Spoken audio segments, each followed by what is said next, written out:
Good afternoon, everyone. My name is Skip Conover, and I'm the founder of the Carl Jung Depth Psychology Reading Group on YouTube. And also with my colleague Tim Holmes, I'm the founder of the Wisdom Path Wisdom Path Colloquium, of which this session will be a part.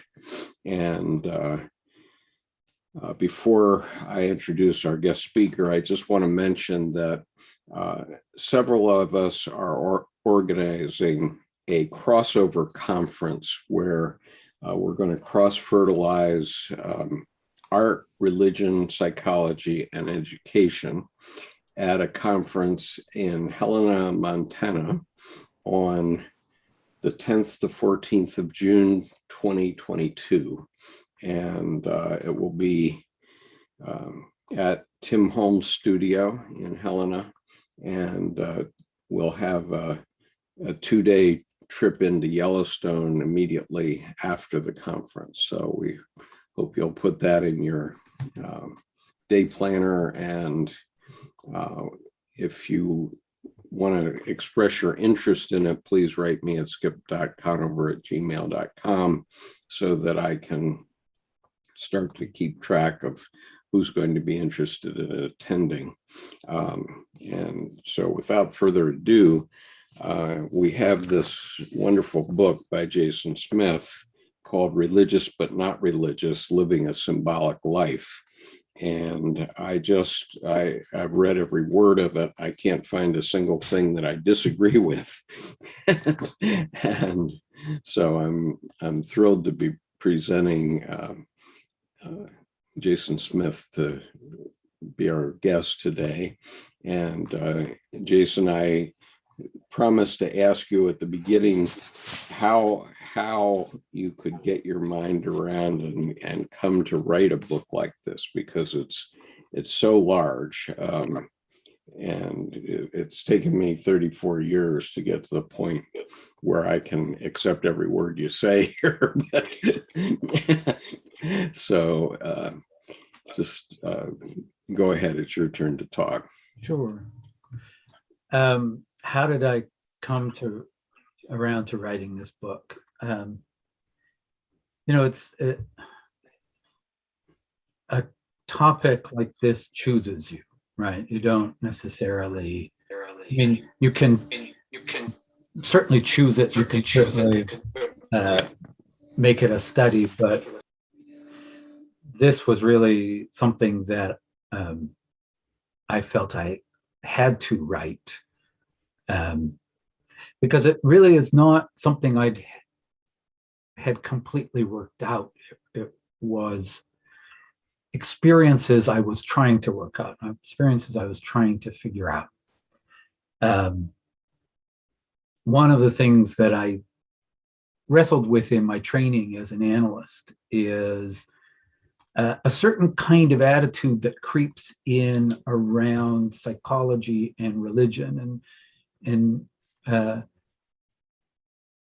psychology tends to think it understands, it's got the sort of, there's a temptation for it to assume that it's got the final answer, that what these other groups are talking about, we really know, we really understand because we've got the final answer.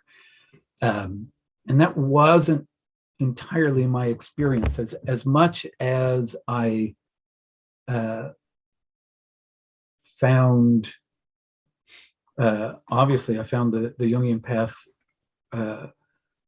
deeply meaningful. I was called to it. I trained as an analyst. I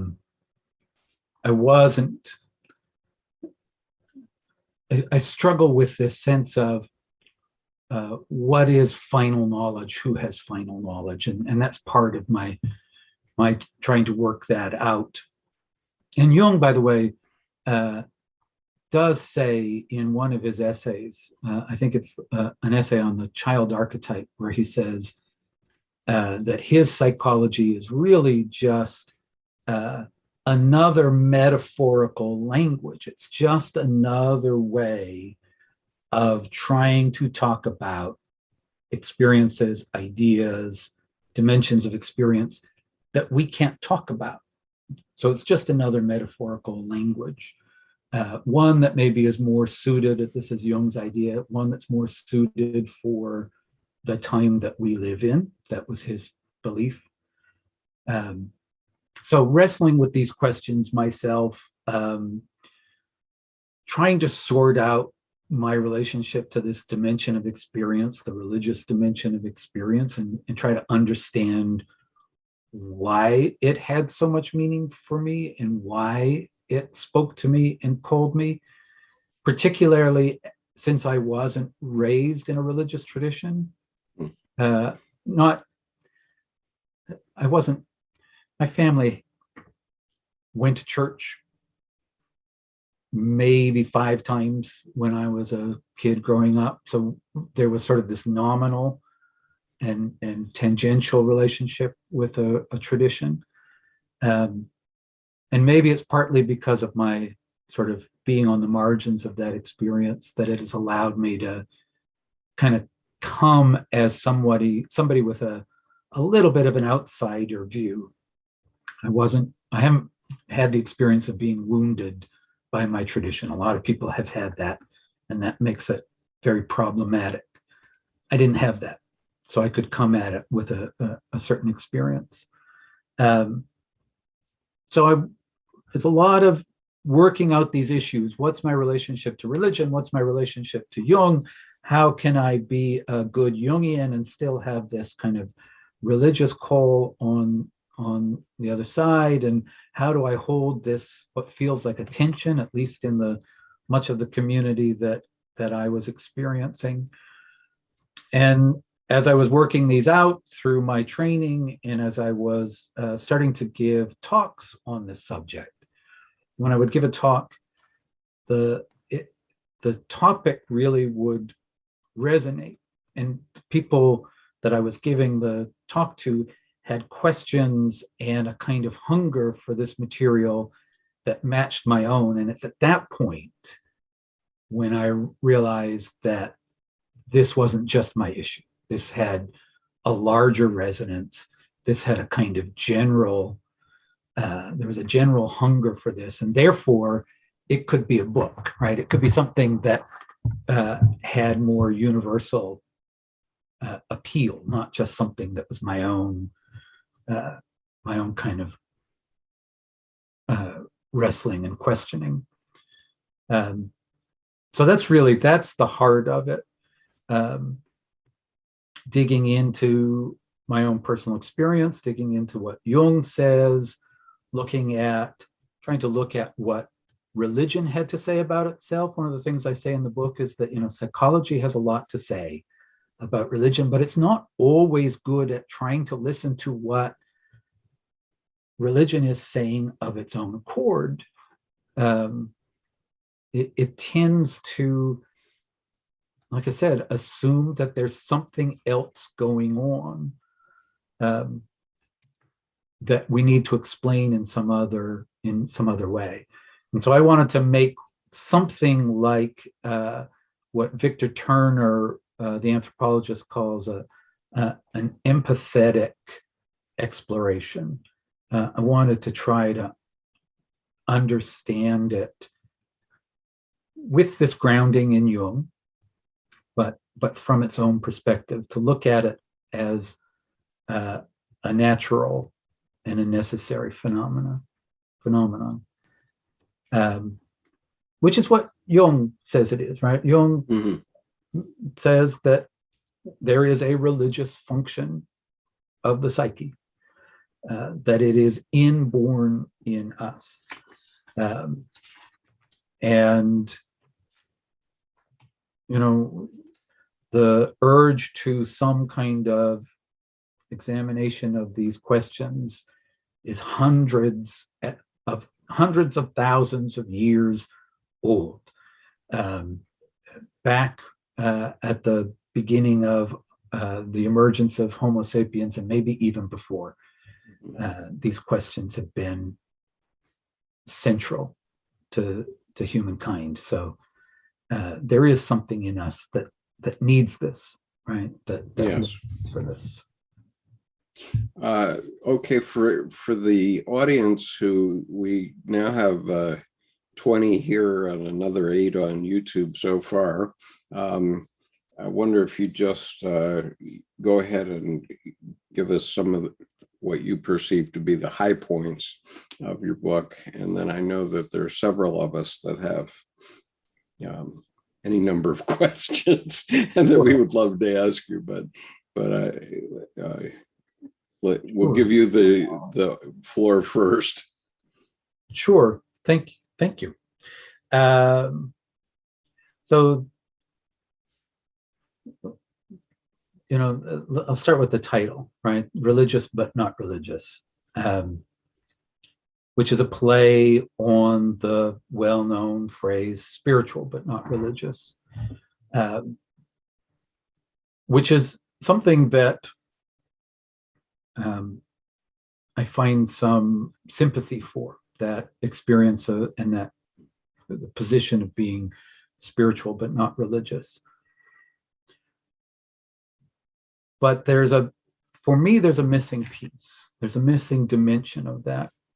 And one of the potential dangers of that is that it becomes too easily a way of approaching spirituality that is only nice. It's only congenial. It's only the things that we like. And in kind of trying to get away from some of the dogmatism and some of the experience of what can be the oppressive side of religion, we can easily lose the necessary challenges, the necessary difficulties, the things that test us, that try us, and ultimately transform us.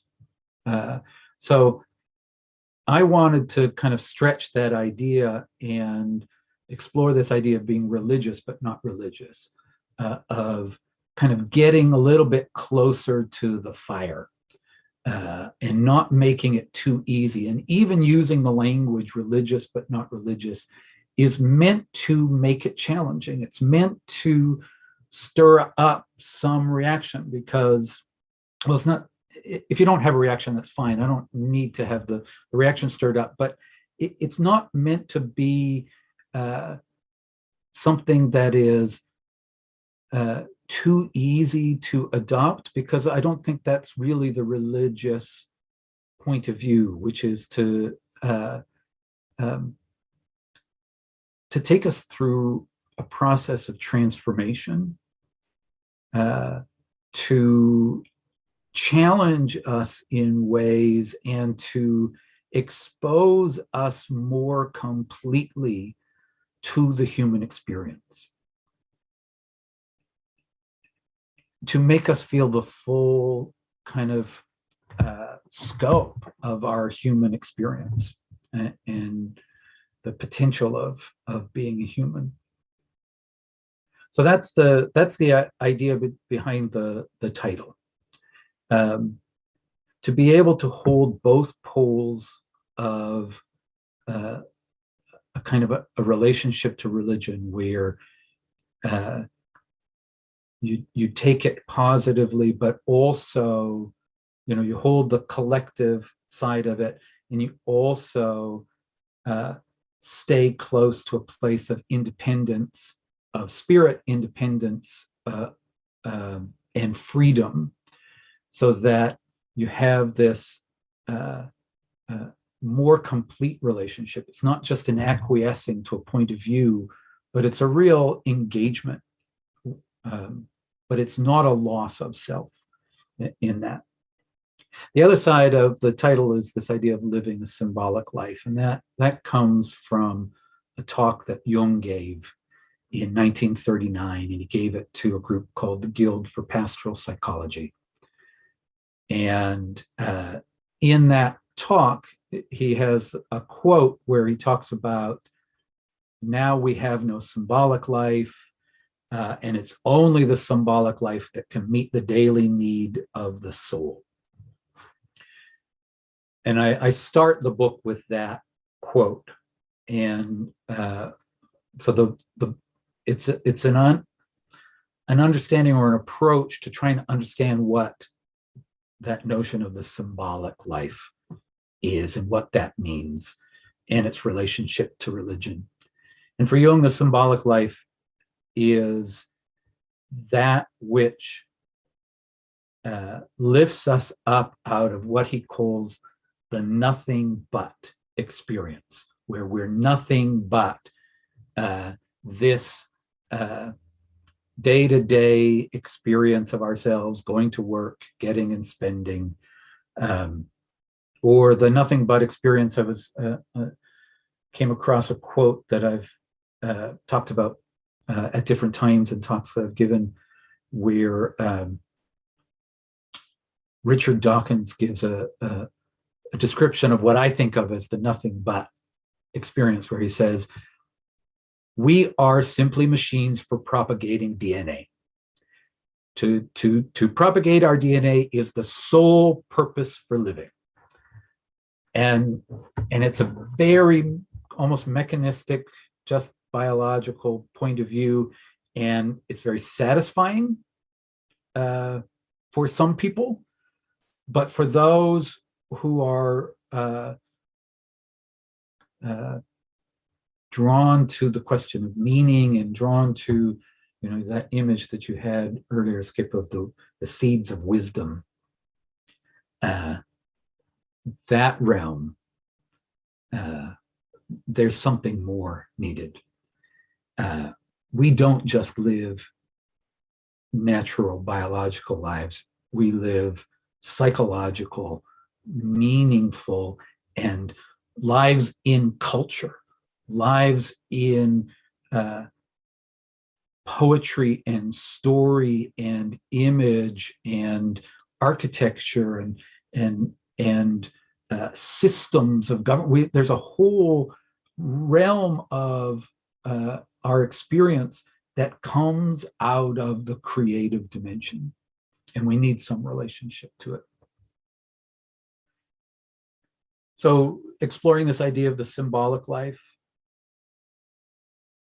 the meaningful life, and what that means is at the heart of the book. And for Jung, it's very clear in that talk. And by the way, in that talk on the symbolic life, as far as I know, and as far as I can discover, it's the only time that he uses the phrase the symbolic life. I haven't found other occasions of it. I haven't gone through all that's out there now. There's a lot more material that's coming out, but from what I've read, I haven't found that he uses it anywhere else. And so that's a curious thing too. I often wonder about that, but it's very clear that what he's talking about is religion. He's talking about the religious life, a lived engagement with religion. And he says we don't have that anymore. We've been kind of thrown out of the myth, and it makes us neurotic. It makes us ill, he says. If our meaning is limited to the ups and downs of our economic existence, or something like that, some reduced image of the human being, we are sick. If we're not participating in what he calls the divine drama, we're missing something crucial, something that meets what he says is the daily need of the soul. Right. And he gave that talk 6 months before the beginning of World War II, in April of 1939, to a group of pastors. It was some of the good stuff that was hidden in volume 18 of the collected works, where you have to be extremely dedicated to even find it. So that's a different topic. I'll ask you about that later, but I interrupted, so go ahead. No, it's a good point. And You're right. That there's actually a lot of gems in that volume, which, by the way, is called The Symbolic Life, and it's worth digging into. Yeah, so the symbolic life is the religious life. He makes that very clear. And one of the things that I try to do in the book, that I say that I want to do in the book, is I want to make a religious approach to the psyche. And what I mean by that is an approach to psyche and psychology that has a religious sensibility to it. Not just a scientific study of the psyche or a psychological study of religion, but a religious approach to the psyche. Bringing that sensibility in a religious approach is not a body of beliefs or ideas. We can talk about symbols and what, all of that in a little bit, but it is a way of participating in experience. It's not about knowing from some experience distant position. It's not an intellectual understanding. It's not just a conceptual understanding, but it's a participatory engagement. And so a religious approach to the psyche is not so much interested in categorizing experience. This is a shadow experience. This is an anima experience. That kind of thing. That all has its place, and that can be helpful in terms of orienting. But it's really about the experience itself and the meaningfulness of the experience, and engaging the imagination, engaging the symbols of religion in a personal way. In some way, you can't separate out a religious approach from some kind of practice.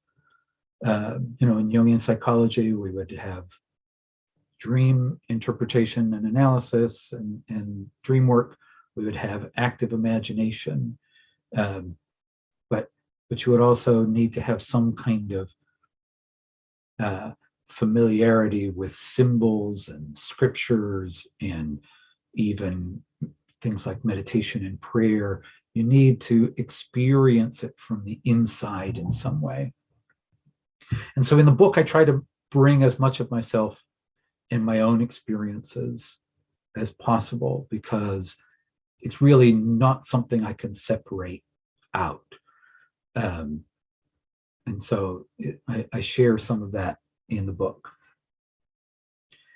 The thing with the way that I understand this idea of taking the religious approach is just to differentiate it from a scientific approach. A scientific approach, an analytical approach, is extremely valuable. We know that science is an amazing tool and function that we have, an amazing way of understanding and making sense of the world. But the way that it works is through division. It's through differentiation, how one thing is separate from another. And the analytical approach does that kind of division. It separates this thing out of its context and tries to understand that thing on its own. But ultimately, nothing exists outside of its context. Everything is within a context. There things like I was just speaking about this recently, about Winnicott's idea that there's no such thing as a baby. There's no such thing as a baby, because to have a baby, the mother is implied, right? And there's no such thing as a mother, because without the baby, there is no mother. The mother and baby create each other in some way, or they form an organic whole. There's a mother-baby dyad. There's a mother-baby context. And so this is true in all of our experiences. Our interactions with people include those other people. And it's very hard to find that dividing line between the I and the not I. And so the religious sensibility starts to see how things are not different from each other, but how they're like each other, right? It looks through correspondences, and it looks for how things are the same. And that's a mythic sensibility, right? It's a metaphorical sensibility. This is like that. If we're going to describe a certain experience, and we don't have, a concept that we can attach to it, it's helpful to have an image, right? And so the mythic sensibility is what you need to be able to bring into that understanding. One of the things that I, in my own struggle with psychology is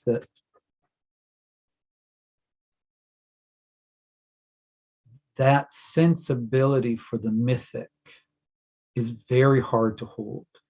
And even in Jungian psychology, where it's there, it's very hard not to get reductive with image and story and myth, and start to say things like,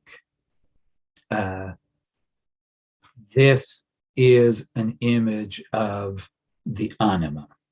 Now that's a helpful frame, but unless you have some relationship with anima and what that means and what that experience is like, it's just a word, right? Or this is an experience of God. Well, that doesn't say anything until you start to kind of unpack the experience. Jung's definition of God is that which willfully crosses my path for good or for ill.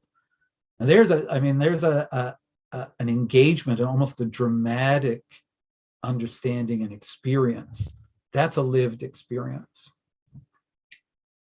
And so you have to have a sensibility, and I talk about this in the book as well, about the importance and a sensibility for the non-rational dimension of experience, not just the scientific rational ability to differentiate and separate, but a sensibility for the non-rational, and for those experiences that we can't close down with an idea or a concept or some final statement. The non-rational kind of tends to stay open, and it involves us in a different way than the rational. So if I have an intuition to a certain degree happens to me. I can't will an intuition to happen. If I will an intuition to happen, that's really a thought, and I'm thinking and I'm doing directed thought. I think this, but an intuition comes to me in a way that feels outside of my willing and wanting, the way a dream comes to me or a fantasy comes to me, not because I chose it, but because there it is. And so the way into the experience of the non-rational is through not understanding, but relationship. What's happening here How do I feel about it? What's being spoken? And it's more of a relationship. And that leads to the whole idea of the symbol, because the symbol is a way of being able to relate to something that exceeds our grasp, an experience of life that exceeds what we're able to know and say about it. Jung's idea of the symbol is that it's the best possible expression for something that can't be expressed in any other way. The best possible expression. This is the best way to say something that cannot be said. So there's a dimension of experience that we can't circumscribe. We can't quite get our hands around and have it as a possession of our own knowledge and understanding. It exceeds our grasp. And we need a means to be able to relate to that dimension. In religion, the sort of the ultimate symbol is God, the divine, something like that. God is more than we can think. God can't be, this is a theological understanding from Abraham Joshua Heschel. God can't be an object of our thought, because then it's something that is smaller than we are. And then it's just a concept. It's just an idea amongst other ideas. By definition, God has to exceed anything that we can think. But how do you relate to that? How do you relate to something that is so transcendent, so beyond? We need some window, some lens, some conduit, in a sense, to that dimension. And that's the function of the symbol. It gives us a kind of lens or a window by which we can relate to it, to what's beyond it. And the symbol is a function of relationship to that which is being symbolized. It's not the thing itself, but it allows us to maintain the relationship. So, an image of a snake in a dream allows us to start to get some experience of some function or experience of life that has a number of dimensions to it. And it's almost like a poetic image. We can't just say, well, the snake means this or the snake means that. It has a range of experiences. Symbols are polyvalent. They have multiple meanings. And therefore, the rational mind cannot deal with it. The rational mind can't deal with anything that has more than one meaning. The rational mind prefers a very clear equation or algebra, and symbols exceed that kind of algebra.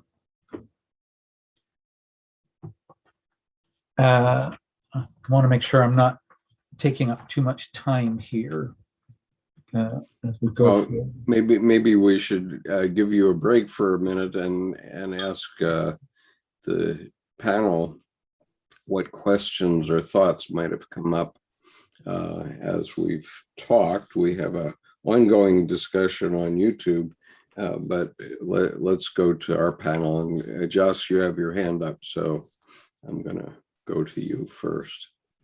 Okay, well, thank you, Jason, for writing your book. I mean, it's, I think, very timely, because I think we're at a critical stage in our human development where we need to evolve further and go past religion.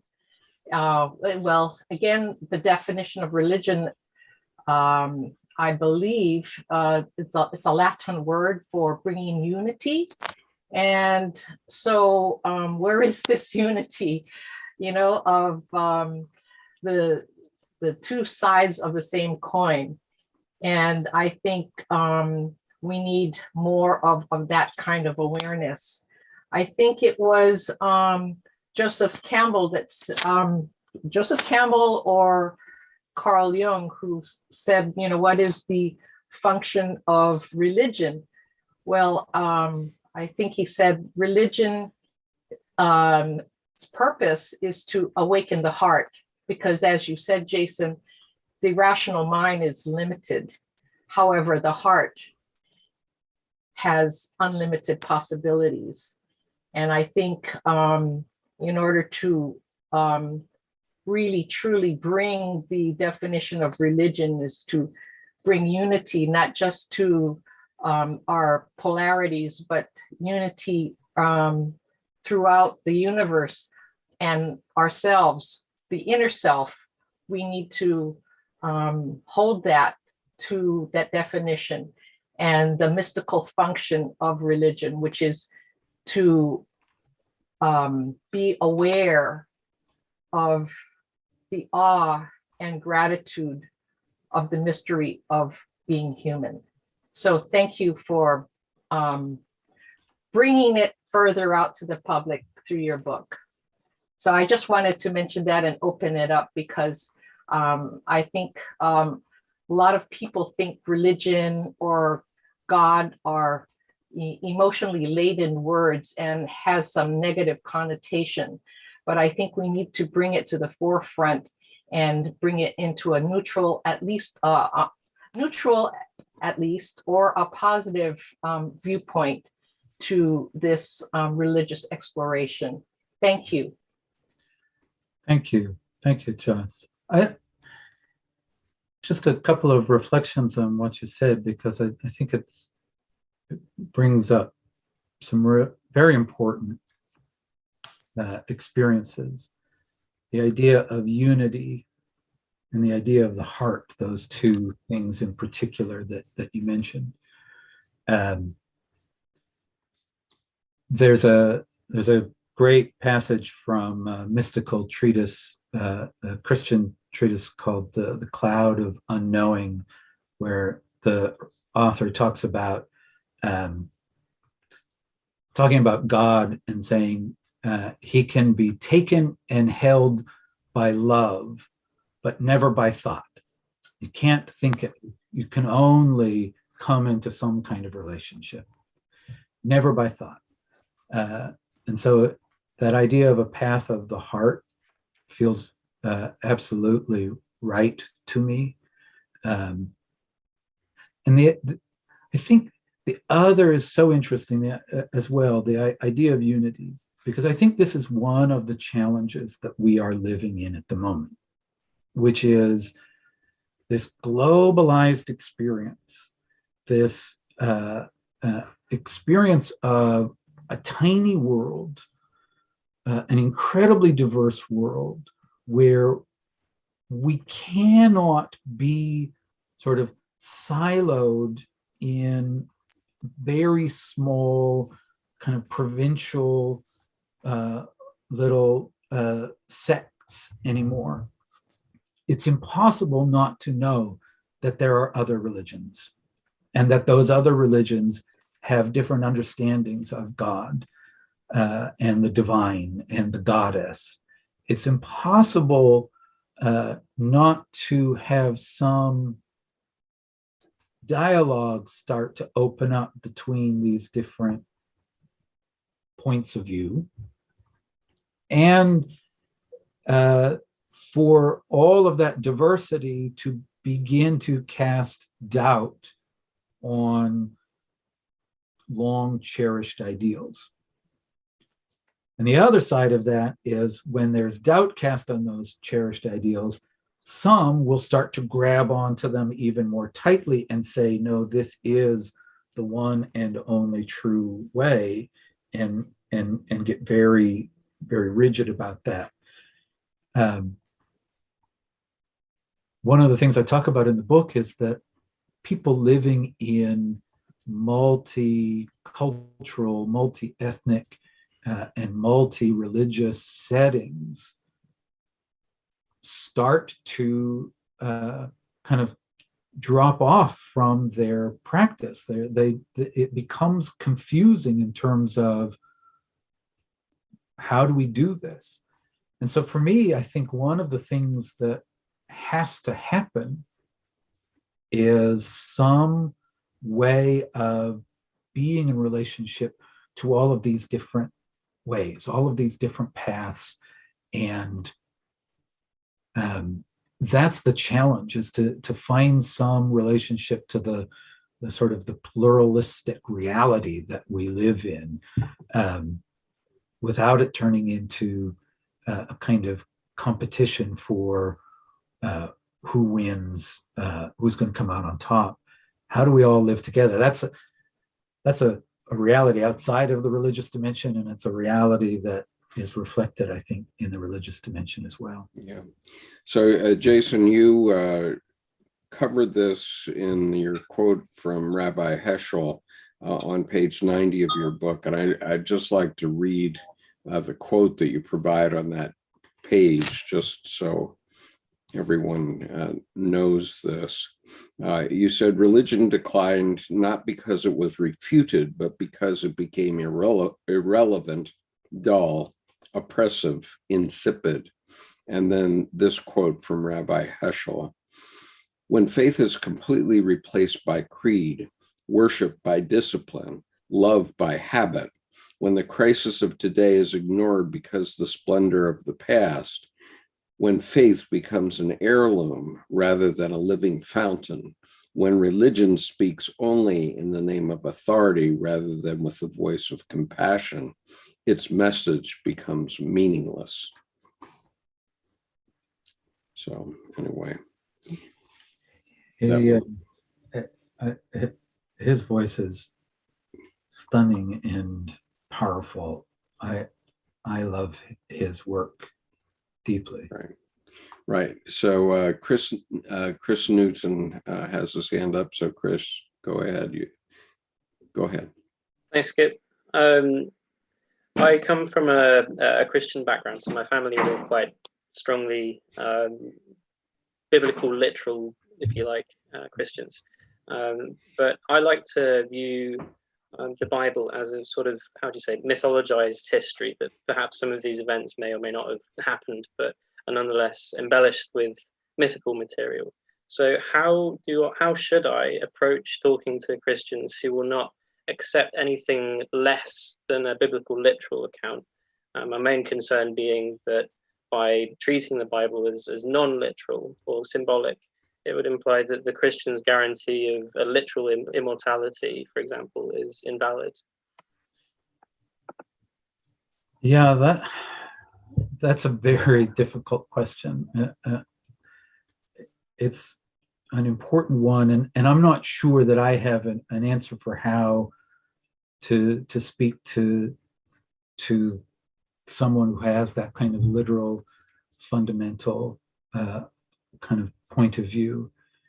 What I've found in working with people from a kind of fundamentalist background or a literal view is that that's a very hard transition to make.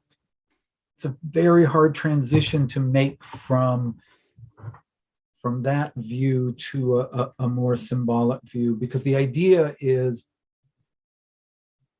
the felt sense is that the symbolic means that you're saying it's not true, that it's somehow a nice allegory or something like that, which I don't think is Jung's point at all, right? Jung's idea of the symbol and of the religious dimension is that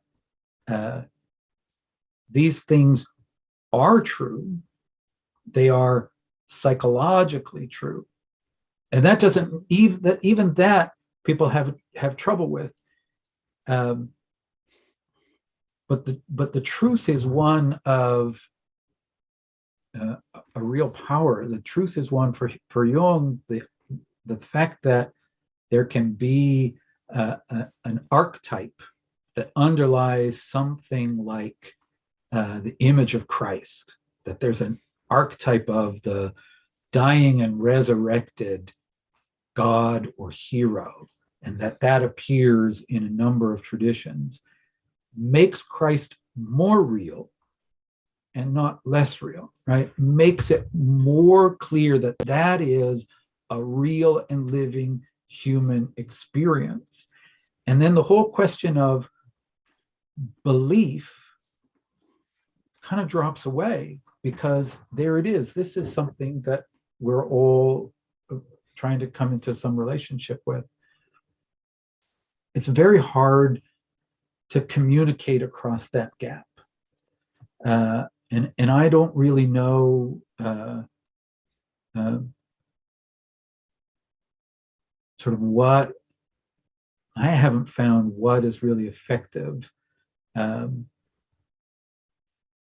part of the problem for a lot of people who have that background is when they fall away, when they start to kind of come upon some doubt, and they come upon some contradiction in their belief, the bottom drops out. They don't have a way to sort of catch themselves, because it's either or, and it's for me that feels very almost tragic. And the fact is that this is really brand new. It's really brand new in the Christian tradition. It is maybe 300 years old, where this idea of that kind of literal understanding, if you go back to a lot of the early Christian theologians and mystics in the first millennium, they're talking about symbolic interpretations of the whole Bible, the Noah story, the Moses story. There is such a rich tradition within the religion. So I wish I knew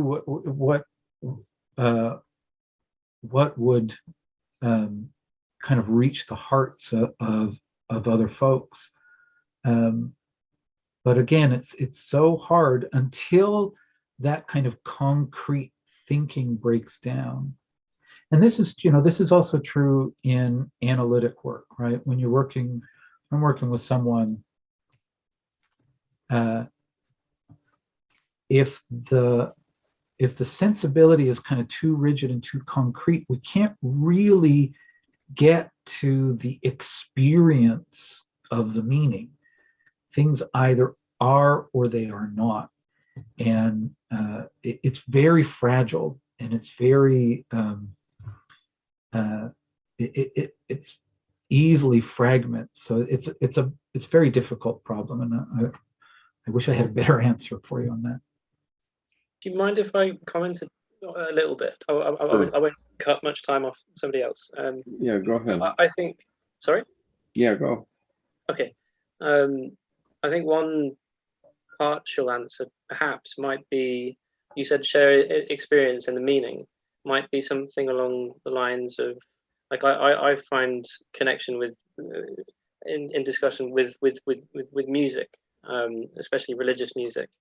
For example, I really love Rachmaninoff's All Night Vigil, which is a piece that Sergei Rachmaninoff composed before the Russian Soviet Union basically prevented all religious music in the Soviet Union. It's a beautiful sort of swan song. So I'll link it in the chat. Anyway. Well, so Chris, what I would say to you is that Rachmaninoff's music is still alive, and it's alive in you, and it keeps coming forward.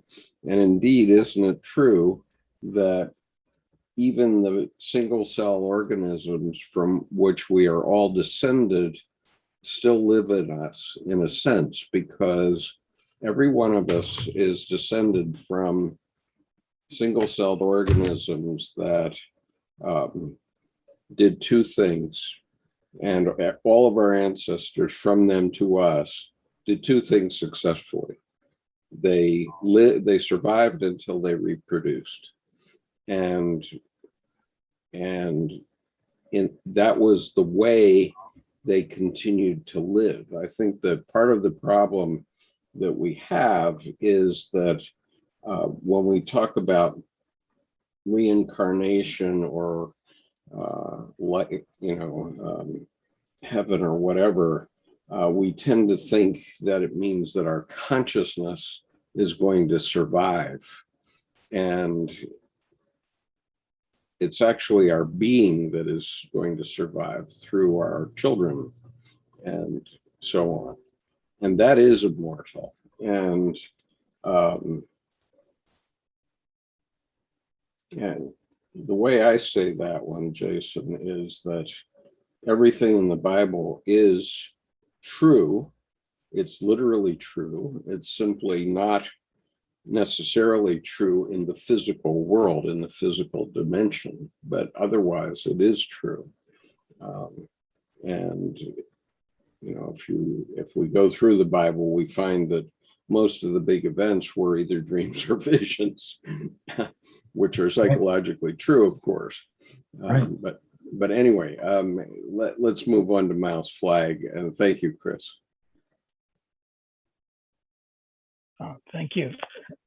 Thank you, Jason. Very powerful book. So for context, I'm in Canada, and related to a symbolic call for truth, I'm wearing an orange shirt. I don't know, some of you it's gone internationally, so some of you might know what this is about. But this shirt says, for those who survived and for those who didn't. And it's got a feather, and every child matters in French as well, and in an indigenous language. And it's something akin to Greta Thunberg, the Swedish girl who makes a simple sign, school strike for climate. And that sign overwhelms, huge organizations like the United Nations even, and captures the imagination. Similarly, this shirt in Canada is because of what the definition of God Jung came up with is exactly this in my context here, something that violently and recklessly upsets my subjective views, plans, and intentions. So last week there were an estimated 215 little children's bodies discovered at the Kamloops Indian Residential School, operated by the Oblates of Mary the Immaculate Roman Catholic Church, administered by them since 1923, funded by the government of Canada. And this is just evidence, these unmarked graves, this hidden grave site is evidence of there's 5,000 pages of the Truth and Reconciliation Commission here in Canada of testimonies of how Canada, basically an official government position was to kill the Indian and the child. And so we never know when some symbol is going to really take the stage. For example, in the case of this orange shirt, this is an initiative started by Phyllis Webstat. Her maiden name was Jack, and she went to one of these residential schools in 1973, 1974 as a 6-year-old girl. So this is not ancient history. And she had been she was living with her grandmother on the Dog Creek Reserve, and her grandmother bought her an orange shirt for school.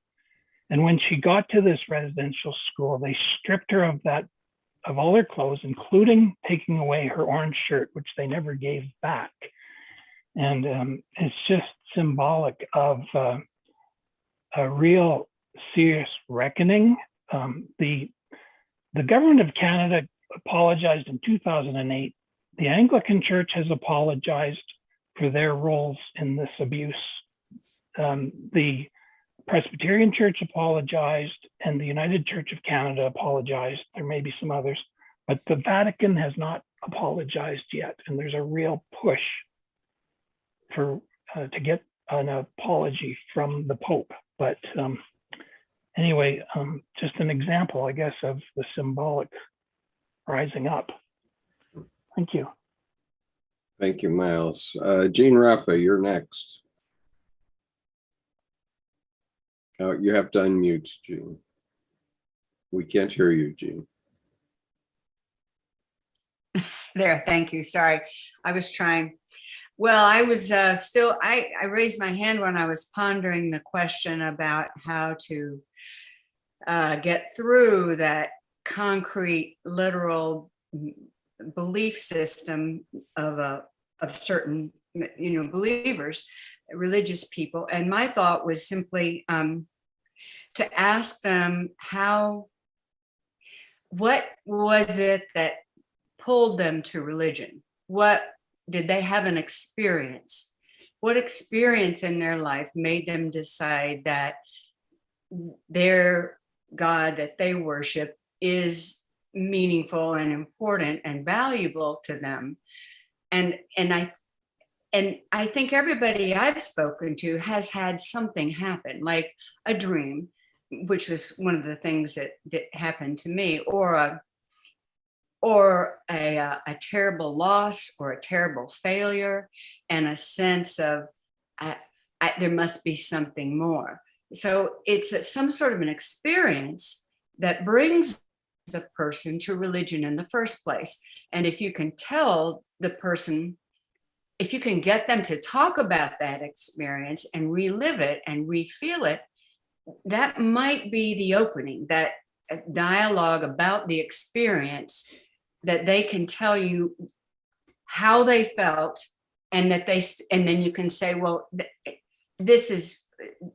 it's about feeling that again, right? And you want to feel more of it. And does going to church make you feel that way? And do you sometimes doubt? And maybe if you do, maybe that's because your soul wants you to feel it some more, that sense of connection and that sense of meaning. Just a thought, this possible way of connecting through experience and getting them to talk about it. Yeah. I think that's I love that both your thought, Jean, and actually your thought as well, Chris, is about trying to touch that experiential dimension in the other, to get out of the realm of ideas and an argument or a discussion about concepts, and to get to a place of felt experience. Ultimately, Jung talks about this difference between religion and creed, right? And the creed is the kind of condensed or congealed form through that comes out of original experience, but then kind of gets hardened and turns into something like a belief or a dogma. But originally, it's the symbols are meant to connect to that experience, the original experience. And so, Jane, that thought of how do you connect and remember, because really all of our images and symbols and practices are kinds of mnemonics, right? They're kinds of memory aids to bring us back to an experiential dimension. So I love that, going through music. I love going through just like, it's almost like, when you're talking to maybe a couple who's trying to reconnect with each other, it's like, what attracted you in the first place? What was that first spark that caught you? I really like that. I wanted to just also note what Miles had said, because that story is beyond heartbreaking. It's beyond even absorbing in some way. And it takes a religious sensibility to be able to absorb it, but also how do we reconcile the fact that religion is involved in it? And it just sort of, it's kind of takes us to the extreme, for me at least, on both ends of like, how do we find place to find some way of making sense of that, but also recognize the great harm that can be done from certain ways of enacting and holding on to one's religion.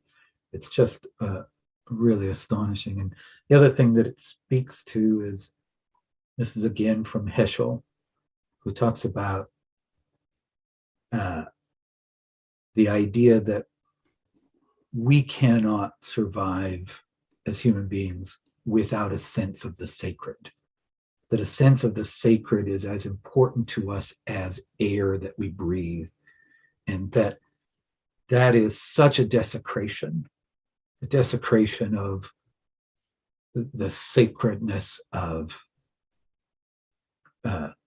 life, that it's so hard to bear. So I do appreciate you bringing attention to that. This material, by the way, religion, there's one of the Buddha's parables talks about how you engage religion. And it's one of the stories where there's the famous parable of the raft, but right before that, he talks about the parable of the snake. And he talks about how you grasp the snake.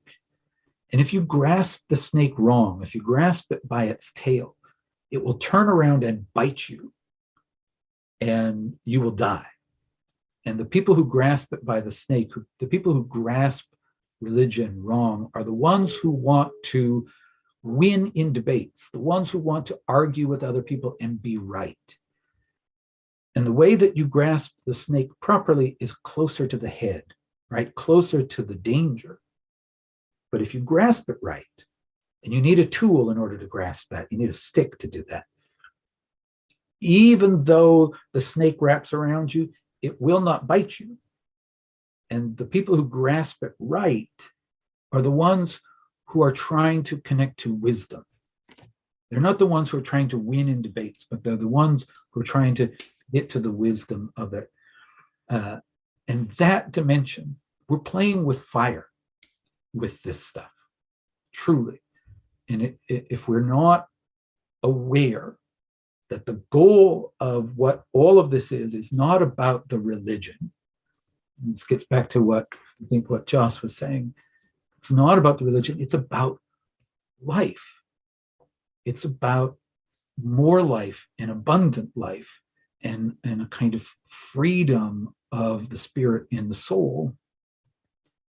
Psychology should be about that. Religion should be about that. It shouldn't be about the psychology itself or the religion itself. They are means to something else. Gilda Cow, you're next. Hello, Jason. Thank you for sharing. Hi, Gilda. I was wondering, our body as a symbol, and the gateway to wisdom. As Chris asked, how can we tell? And when we explore our inner being, it's such a huge composite and some microcosm of the universe. And when we come against it, we have no other choice but to be in awe, to transform, to go beyond what is out there. And we constantly go out there for meaning and definition and ignore the immensity that we carry, which is in fact a microcosm of the universe. And we forevermore find methods and organs and so. So this is what I offer, that diving into the inner being in whichever form, we have so many nowadays because of the exploration, and Jung was one of those huge portals, which is now allowing us to explore it from whichever angle we have a tendency to be able to grasp and go inside. And dreams are one of those things that don't lie. So we're wondering what you think about the body itself as the ultimate symbol and the gateway to wisdom. That's an interesting question.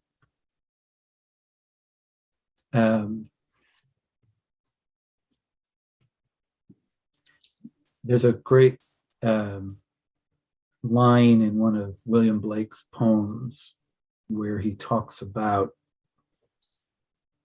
and I won't get this line right, but basically he says something like, the body is the soul experienced through the five senses. Like there isn't a separation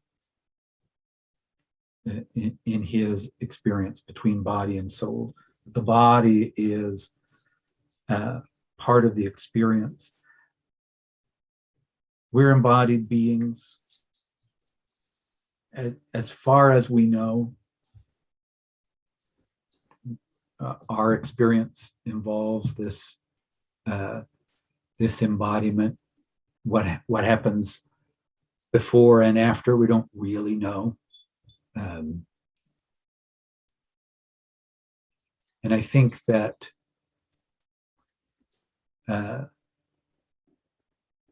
the idea of, the body, it's interesting in that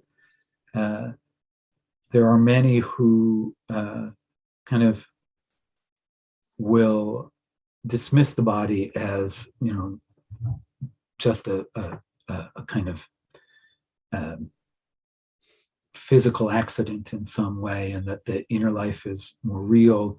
And then there are others who will say that the body is the real thing, and that we should worship and tend that what really matters is that you have your physical health. Other people will say they even without the body, there's something. It's a complicated relationship that we have with that. But I think it's so interesting to think of it as symbol. And I haven't given a lot of detailed thought to this, but as I'm reflecting on your question, Gildor, your thoughts, the idea of the body as symbol and as this kind of meeting ground between the external world and this, as you said, this sort of internal universe, the depths of our inner experience are enormous. And then we know around us in the universe that those dimensions are enormous as well. And that each body is kind of a point, right? It's the point and the meeting ground between that fundamental kind of collective unconscious experience that Jung talks about and the collective consciousness. And Hermann Hesse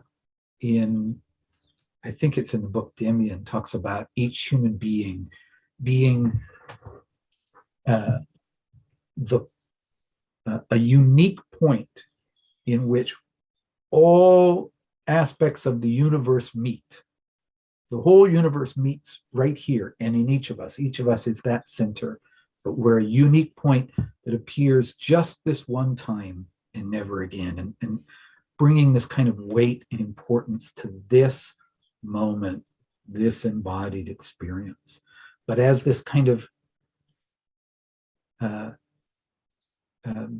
I say, meeting point between the external and the internal. I think it's. I'll share a word that might touch that point. Yeah. And I will quote from a yogi, a very ancient yogi from India, and that word is silence of the mind, which is not disturbed by any surface movements, can be a dynamo of energy and achieve even the impossible. Thus, what appears to be an inactive state of being turns out to be a supra-active instrument of realization.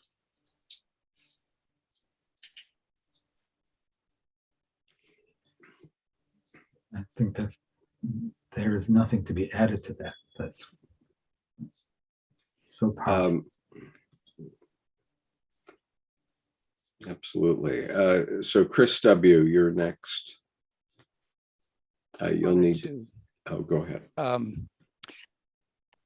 Jean Raffa was talking about how, I guess she found she had some religious experience that was very nourishing and furthering for her. I want to say that I was born into occult fiction, which did that. It murdered my soul. I was stuck in it for 45 years. Didn't know why life was not working. Didn't know how I'd been brainwashed. And then I found Jung. I got religion when I discovered Jung. I found a relationship with an inner self. It wasn't a God out there. And I'm reminded of Edward. I'm sorry, I'm venting a little bit. got me going here. There's some emotion here. And I realized, Jason, that you didn't come out of a religious tradition, but in a sense, I'm validating what you're offering here. I loved everything you were saying. Yeah. I love Edwin Edinger's diagram in Ego and Archetype, where he talks about the breakdown of collective images and the notion of God. And so for me, like Jerry Wright was talking about, he was a few weeks ago, he was questioning the notion of monotheistic God. In my dream work, that there is the notion of a monotheistic God has been debunked. But that's just my dream journey. I don't have any last word, but I'm just kind of putting in a different perspective here, that the numinosum can come in different ways. And I'm also reminded of Jung taking on people who were coming to him out of religious tradition. And he talked about religious traditions as being psychological regulatory mechanisms. Some people need those. Right. So anyway, I'll stop there, but I bow to you. I really appreciate what you say, Chris. I think this is depending on the moment and who I'm talking to. When I talk about my book, or when I say the title, I either emphasize the first part, religious but not religious, or I emphasize the second part, it's religious but not religious. And I think that ability to be able to hold, to be able to move between those places. One of the things I love about Jung is the idea of this paradox, that ultimately at the heart of experience is this paradoxical reality. And for Jung, every time you say something, you have to acknowledge that the other side is there. So we want to talk about the light. That's great, but we have to recognize that the light only makes sense in terms of the dark. If we want to talk about the religious, we have to recognize that it only makes sense in light of something else, the non-religious. and that sense of the individual experience and the individual freedom of relationship in there, and finding one's way. And everybody's coming from these different places. So I really, I appreciate that. I have to be very clear about sort of my trajectory and where I'm coming from, and recognize that is a very different experience than many other people have had. It allows me to talk about some things, but if I'm not clear that there are other frames of experience, and if I get too dogmatic in my view, that loses the whole point. So it's really helpful.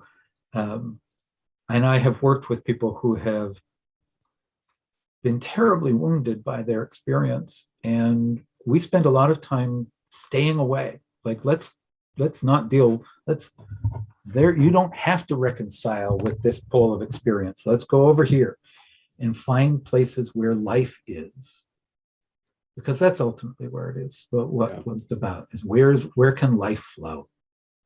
Now, one of our followers on YouTube has made a comment that's relevant here. Justin Case has said, I guess many of us are confused today as the traditional religions don't really fit anymore. So we're experimenting a lot to find a faith relevant for the present day. And what I would say is that to me, that's barking up the wrong tree. In other words, we shouldn't be thinking that we're going to invent a religion that is going to supersede all others, although Jung's comment late in his life might suggest that, but he didn't. I don't think he meant it that way. And what we have to do is accept that all the religions are relevant, and obviously there are good points and bad points of every single one of them.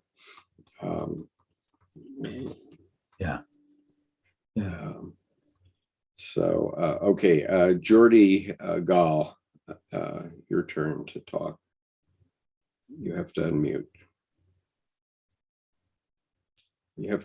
Jordy. Jordy, we cannot hear you. Excuse me, I was unplugged. Hello, greetings from Madrid. Salutation to our fellow travelers here, and sort of friends or becoming friends or close people. Jason, I just got, yesterday I purchased the Kindle version, but I hasn't gotten through your book yet. Thank you for getting it.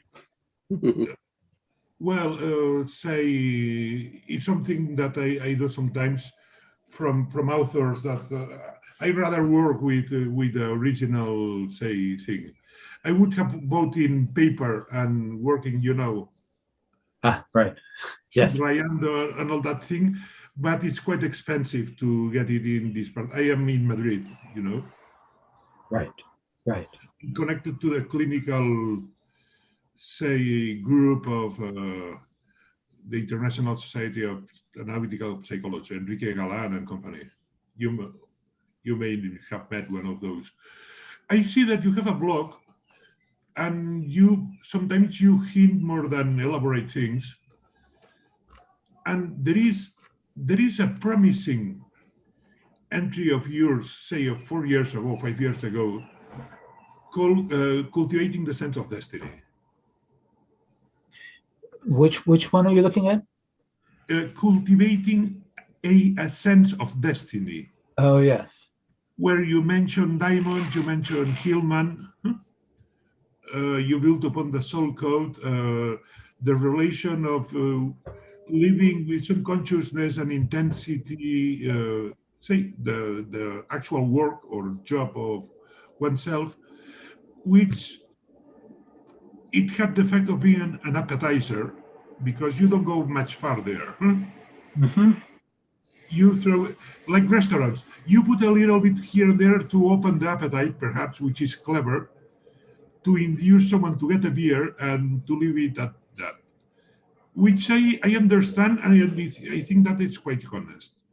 Now, in my case, it rings a bell because I am re-examining many things from the Buddhist point of perspective. Buddhist in the broad sense, and in approach to Buddhist through my Christian tradition or Judeo-Christian Hellenic tradition. So destiny, karma, etc. rings different bells. Yes. And the develation thing, and including not being ingenious here and projecting all sorts of matters. Do you plan to write about that at some point, to elaborate on that? About the idea of destiny.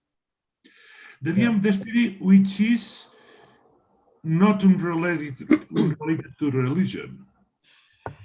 Religions dance with destiny beyond, in my tradition, the damnation salvation part of that, and say the toolbox to manage that, and who supplies and at what price these toolbox.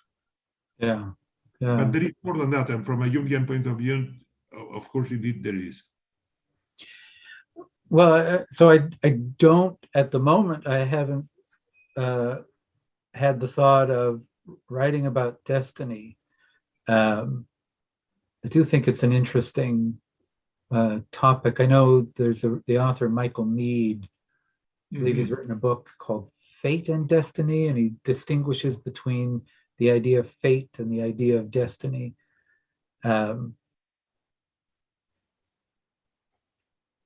It's an interesting image, and I don't as you point out, I think that blog post is a ways back, so I'd have to sort of dig that up and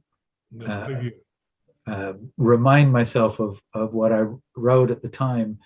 But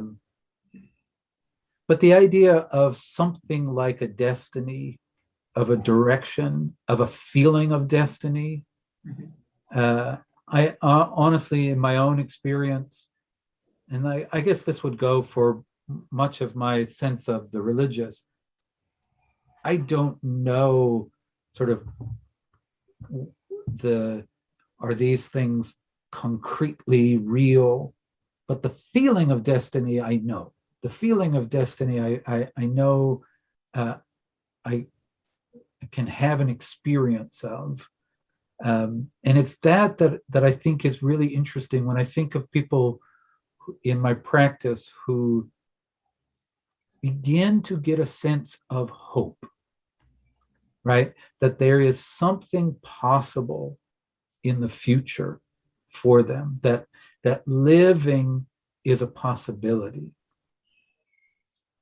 That, I think, opens up potentials and possibilities of something like destiny. So it's that kind of experience. What opens up? The other way that I think about that maybe is through the lens of something like the anima, a sense of the animating force of life, right? Where the sense, Jung talks about the anima as a projection-making factor, and I think what he means by that is, in a positive sense, we project possibility onto life, or we project hope onto life, or we project a direction to things, and we're drawn to it, and we're moved maybe at an emotional or a heart level. Then we're moving in that realm of experience, not just mechanical, but we're moving out of a sense of calling and drive. I was not, on my notes was destiny, call, meaning, living meaning, so you have touched that already. I found quite astute, is that a proper word, English word, astute? Yes. Development of anima animating. Anima animating force of life. I never thought of looking at that way. It makes plenty of sense. And it's Oh, good. actionable. It's actionable. Right. Yeah. And Good. I would That's just a good one. I would just observe that early in Dr. Jung's career, when he was out on Mount Elgon, he was observing that the rivers of herds of elephants and wildebeest and what have you had been doing the same thing for hundreds of thousands of years, hundreds of millions of years, I'm sorry, and observing that here we are the first species to really be conscious of, the fact of the universe itself, even perhaps beyond begetting and devouring, and sort of at that point talking about the destiny of the human species. But later on in his letter to the Reverend Morton Kelsey, which is covered in Thomas Arst's essay in the first volume of Jung's Red Book for Our Time, Searching for Soul and Postmodern Conditions, he quotes, Thomas Arst quotes Jung as saying in the letter, we're still looking back to the Pentecostal events in a dazed way, instead of looking forward to the goal the Spirit is leading us to, which suggests destiny. Therefore, mankind is wholly unprepared for the things to come. Man is compelled by divine forces to go forward to increasing consciousness and cognition, developing further and further away from his religious background because he does not understand it anymore. His religious teachers and leaders are still hypnotized by the beginnings of the then new eon of consciousness instead of understanding them and their implications. What one once called the Holy Ghost is an impelling force, creating wider and wider consciousness and responsibility, and thus enriched cognition. The real history of the world seems to be the progressive incarnation of the deity. Do you want to comment on those observations, Jason? Yes. I just want to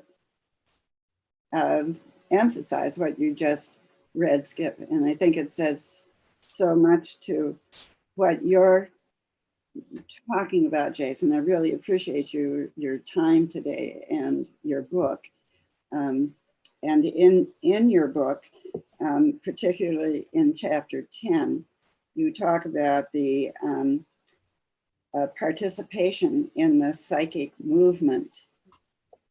And it seems like this is what we are all involved in, is participation in a psychic movement. And you go on to say, thus our coming to terms with the unconscious, as it was described in relation to the practice of active imagination, is not so much a process of categorization and conceptualization, it is a suffering of the experience.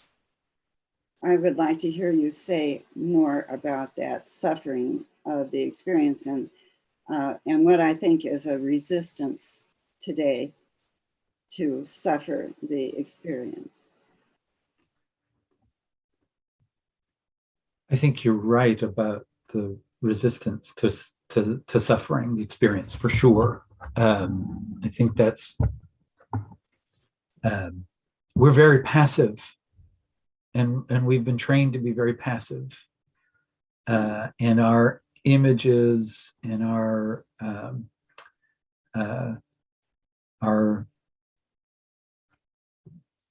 what we take in as consumers, and we don't participate in the same way. And it's easier to get idea and a thought about something. And one of the things I'll often work with, and when I'm working with my analysans, is the tendency to want to think the problem through, to think the solution. And if we think the solution and we get the idea, then we'll know what action to take. And that never really resolves, because we can't know if the thought that we have is right or wrong until we take the action, until we're in the experience. And so the suffering of experience, whether that's the dream experience, again, not holding at a distance, what does this dream mean? But to feel the weight of a certain image, to feel the reality of the feeling that I wake up with. I wake up out of a dream frightened, or startled. And do I put that away very quickly? Well, thank goodness it was just a dream. It's just a dream. It's not my real life. And so therefore I can just kind of go back to normal and shower and go to work. Or do I start to get curious and stay with the feeling of being frightened? What has frightened me? Because there's something that, well, even just not even thinking about it, just staying with the experience and letting the experience impact in a way that might change something in me. And that's suffering the experience. I think this is, for me, the artists and the poets are often great teachers of this, who will be present to life in a way, and they can express it and communicate it. And we're, when we come across an image that touches us, or a line in a poem that moves us, someone suffered that image, that experience. And that's given me access to it. And one of the other things I would say about that is, one of my new favorite quotes from Jung is in a seminar that he gave on visionary and psychological art. He's looking at a text called The Aurelia by Gerard Nerval. And one of the things that he says in this seminar with a number of students is, people always like to get a label. They like to get a psychological label to put on things. And once they have that label, they go, well, that's it, I've got it. And they want to stop there. So they've got a container and they hold it. And he says, we always have to remember that psychology, and I would add religion to this as well, that psychology is only a temporary, a stammering stopgap measure. Psychology is only a stammering stopgap measure in order to be able to talk about life at all. That we need ways to experience life. And there's a Buddhist philosopher, and I believe his name is Keiji Nishitani, who talks about religion as an existential exposure to life. That religion engaged in a participatory way and in a kind of, we have a right relationship to religion. It doesn't protect us from life. It's not a comforting illusion or something like that. It exposes us to life. It exposes us to the full sweep of human existence: birth, growth, loss, pain, suffering, death. and the life force that lives underneath all of it and survives underneath all of that. So something that moves us towards more experience and more engagement, that's life-giving. And that, I think, is suffering. Not necessarily always painful, but it can be. Yes, thank you. Thank Thank you. you. Thanks, Colleen. Jerome, you're next. Well, thank you, Skip. Jason, thank you very much. A wonderful presentation, and the group's questions participating. I thought they were wonderful. That's But I right. really liked your daily need of the soul. And so we're getting some of that today. But, you know, this, I always thought of the soul as, you know, the psyche wants to express itself. And what you were saying is kind of the way I translated, the spirit is otherwise engaged. And so we need to free that spirit and get back to a point where we allow the psyche to express itself fully without being hijacked by, you know, the mind and our beliefs and systems and so forth. But the other thing you said, it's really a visceral response, and we have to be able to suffer that or enjoy that. And it really leads back to, you know, the love, the God is love, the heart, once we get through that, like Josh was saying. And when you experience that, particularly, is just absolutely beautiful and wonderful. And if you can express that, that's how you get to the other people to, you become an embodiment of that expression. And that's how other people pick up on that. And so that can change if you do that. And then, anyway, that was fine. Yeah. Thank you. Thank you. Just a couple of reflections.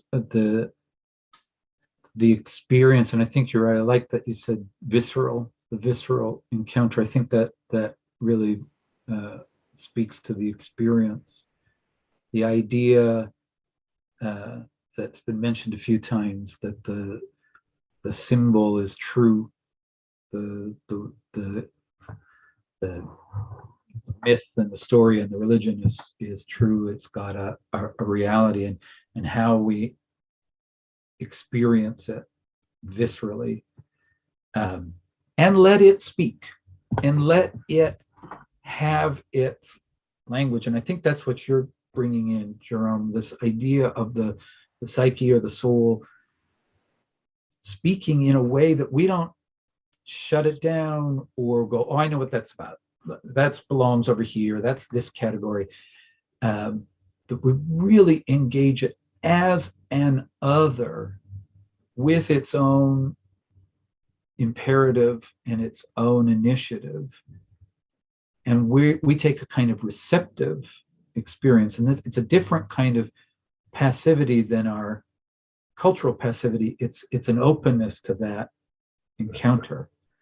So really, I appreciate that, the way that you put it, because I think that's so valuable.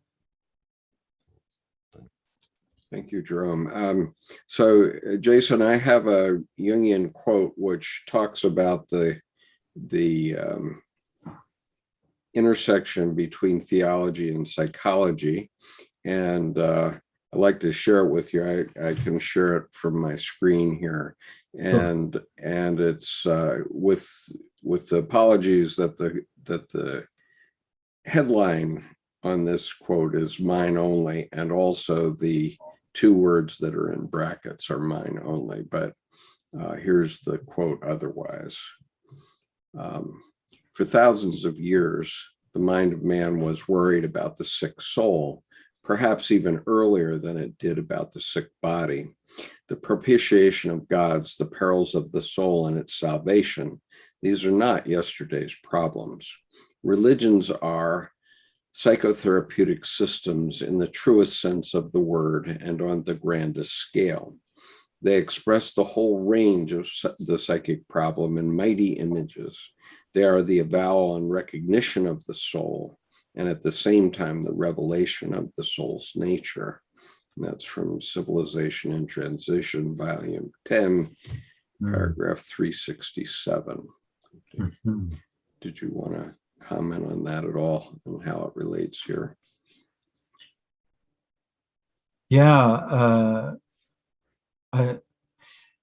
Jung's idea of religions as psychotherapeutic systems and the idea of the symbol. One of the things that he says, I think I've got, right. One of the things he says in his seminar, his Nietzsche seminar, and it's almost, it's not identical to this, but it's very close to this quote that you've put up here, Skip. It says that the religious symbol is used against the perils of the soul. The symbol, he says, acts as a sort of machine in which libido is transformed.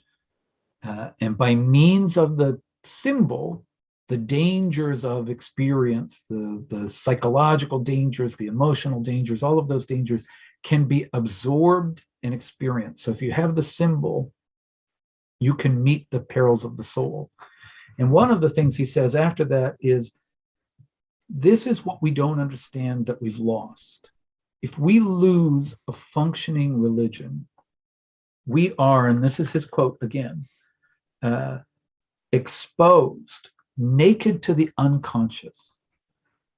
And the problem of losing the symbol and these psychotherapeutic systems is that we become the container of powerful, or the victims and the containers of powerful archetypal symbols. So if the symbol, if you imagine it like a lightning rod, and the lightning hits the lightning rod and it's safely grounded, everything's okay. But if you get hit by that lightning, how do we even begin to process it? And this is Jung's sense, is that we're in danger if we don't have some symbolic sensibility. And so his psychology is to help connect people with that symbol making function, which continues and is in us. But this is so important, right? We know that people who have some religious affiliation, some religious functioning religious affiliation, are less susceptible to suicide than others who may have the same kind of level of depression or suicidal thoughts or things like that. One of the decisive factors is this religious affiliation. There's a way in which the symbol or the religious container can protect us against immense dangers. And if we don't have them, well, we need something that can step in and do the job, because our will and our ego is not strong enough for some of these very powerful experiences. All right. Okay, Miles has got his hand up again. Go ahead, Miles. Yeah, there's a professor emeritus at University of California, Santa Clara, I believe, Jerry Croth, K-R-O-T-H. And in a recent presentation that he puts on his YouTube channel, he talks about the ontological shock that we will experience or might soon experience if indeed these unidentified flying objects or unexplained aerial phenomena that even the United States military and Navy are saying, yes, there's something buzzing around out there, we don't know what it is. So ontological shock, this psychologist, Professor Cross, is saying is something we need to be prepared for, because ontology, as I understand it, is where do we think our wisdom comes from, or who is our God? Are we in the universe by ourselves? How will that affect the Bible and how we read the Bible and such? So we're experiencing not only ontological shock, but as Skip is often saying, his favorite gesture is, God's not up there, God's not down there, God's in here. And, I'd never heard that before encountering Skip. I'd never heard the word individuation before. And that was an ontological shock as well, a theological shock to my previous indoctrination. So, so individuation is a most upsetting word to the status quo of religions, of many religions anyway. And I'd just like your thoughts on that, please.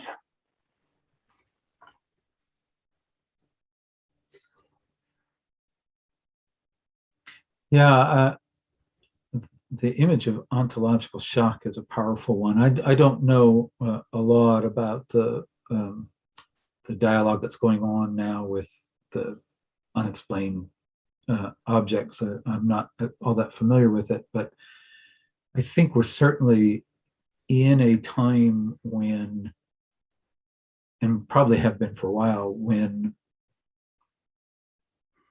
our understanding of our place and our position in the universe, we're still trying to sort that out. At one point, medieval human beings, it was worked out for them.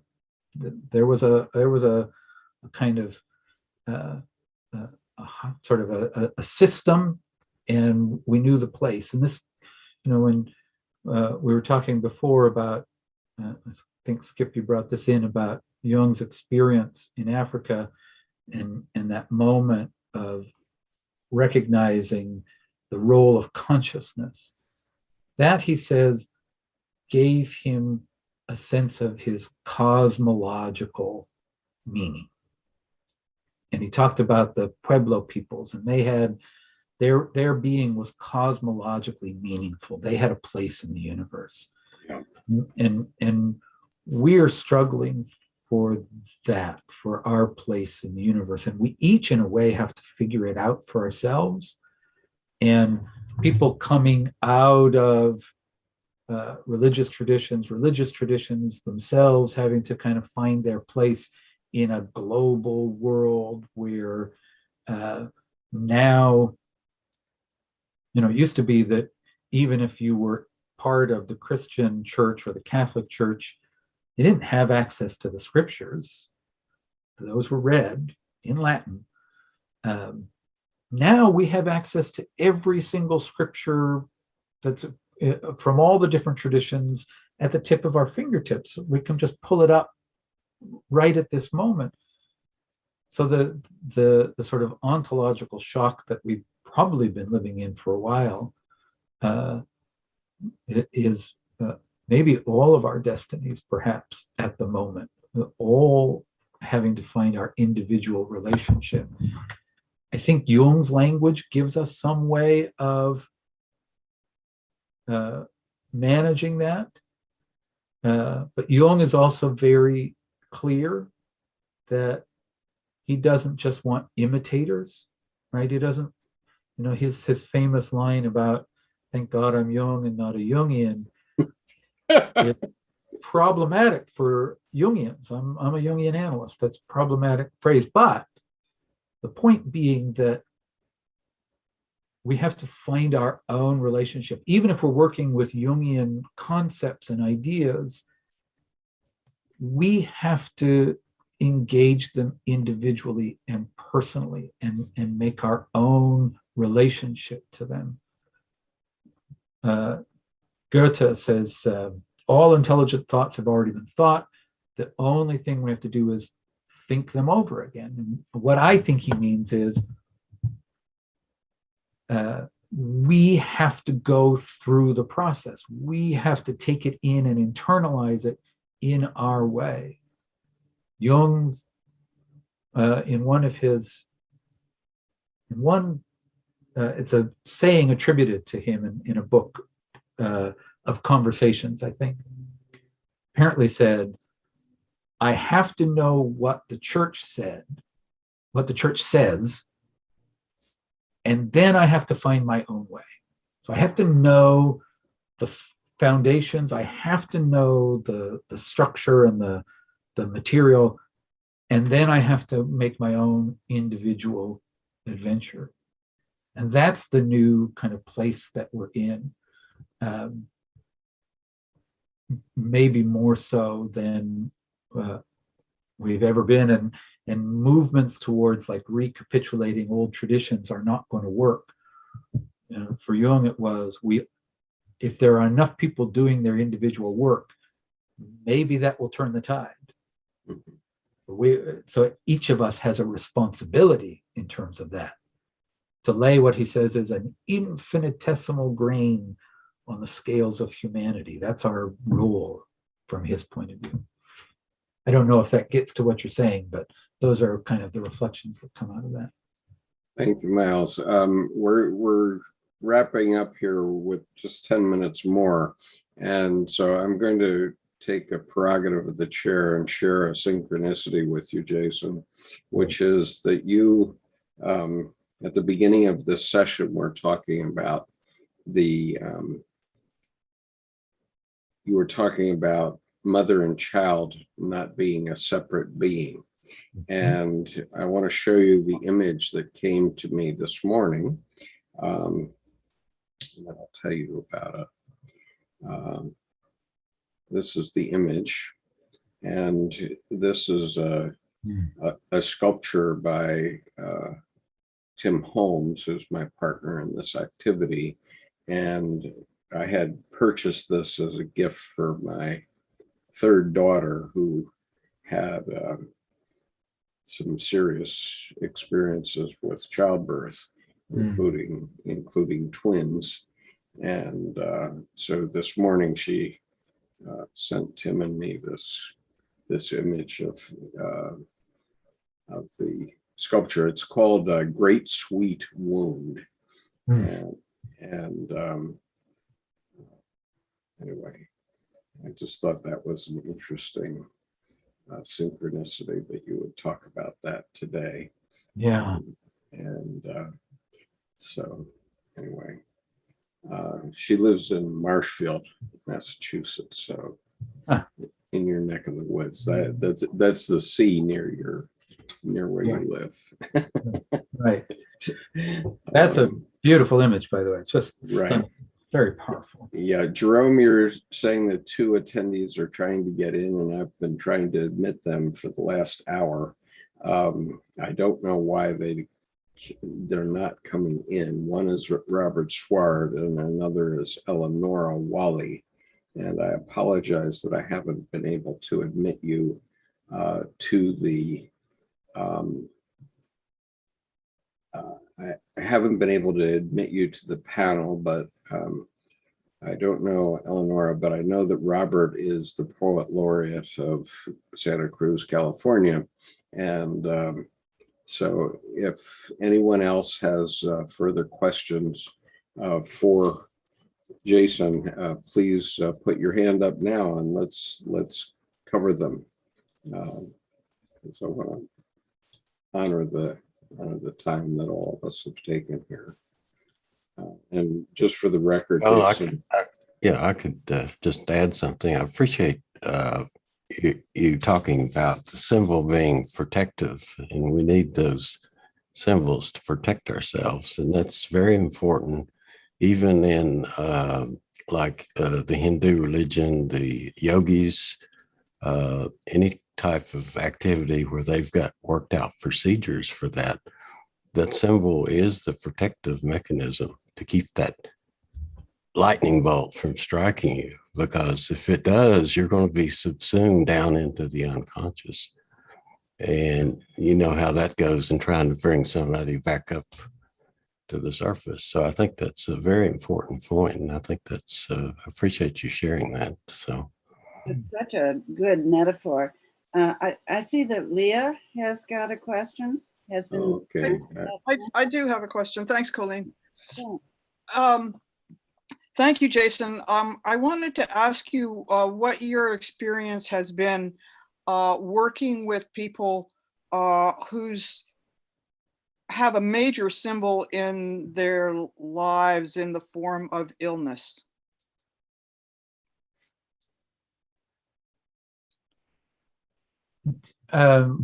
Just to clarify, do you mean that they have experienced illness and that has been part of their symbolic, it's like it carries a symbolic weight for them? Well, yes, I know that can happen, and because I've experienced that, but I also know that someone can be seriously suffering with an illness and have no idea of the possibilities of relating to it in a way that could be healing. Right. Well, right, and so there that piece is enormously important in terms of the relationship that one has to it, and the relationship that one has to how that changes. I mean, I think it's an interesting image because I asked that clarification because people can have an experience of important symbolic material that has to do with illness without necessarily experiencing that as a kind of physical manifestation or a sort of everyday life experience. And often in that experience, it's as if there is a need for a kind of, I always want to be careful when I say these things because outside of an analytic context, it can sound maybe not carry the right connotation, but there can often be a need for some kind of wounding or a kind of alchemical, we might call it a sort of mortificatio, a kind of letting something fall away. I think it's often different when the experience is an actual illness, because it's that much more initiatory, and I certainly don't want to, by the way, imply that one needs to get sick or that if someone gets ill, that's because it had to happen. But when it does happen, life changes. Someone's life has changed. They've come upon an experience. I write about this in the book too, where I write about a woman who goes through the experience of breast cancer, and the experience of encountering mortality changes you. And in our culture, when people get sick, like someone gets cancer, immediately there's this sort of sense of like, well, just get out there and you should be climbing Mount Everest, and like, don't let this get you down, and we're gonna master this. And that's one response, and that's fine, but also maybe that misses a potential transformational experience where we have to encounter and suffer something and let ourselves be changed. And so that process of integrating the material, and what I talk about in the book with that particular woman was the idea of moving past a sense that her feeling should be, I don't want this to have existed, or I want to forget it. I want to get past it. I want to get back to normal. To moving to a place where there was more of almost a ritual sense of, this was an experience of the holy, not necessarily a nice experience of the holy, but the mysterium tremendum et fascinans, the terrible and fascinating experience of life. And the anniversary of that experience becomes a kind of holy day, a holiday, but a holy day where there's allowed time to remember how one has changed, not to live in it and wallow in it, but to recognize that you've had an experience and that it can be an initiatory experience into a new dimension and a new understanding of one's relationship to life. Good. Thank you. Thank you. You're muted, Skip. One more question, and then we'll give Jason his freedom. Jordy, you have your hand up. No, just to second whatever all you have said now concerning even putting in bold the word initiatory. The word initiatory taken out of very specific context like spiritual societies or anthropology can be confounding, like you said, Jungian terminology. But again, that's my experience as a physician. I am not practicing now as observer, and even myself as a patient. A book which is available for the general public and it's well written, it's from Susan Sontag's named The Disease as a Metaphor. He wrote a second version called AIDS as a Metaphor, which is, in my judgment, not as good as the first one, which is easily available or almost free around. Bonus is very well written. Nice. Now, going through how one lives or the chances of living one's life, etc. Now, to lay in an ICU, looking at the floor, processing what went wrong, that you had a little, say, thromboembolism, you better open your channels to consciousness at that point. It's quite a singular, unique experience. Yeah. As intense as your first solo flight or your first real sex encounter or these defining moments, so to speak. Some are more painful than others, but I thoroughly second, and I think that's an extremely important point for the people who are not in the health professions. Thank you. Yeah. Thank you. Appreciate that. All right.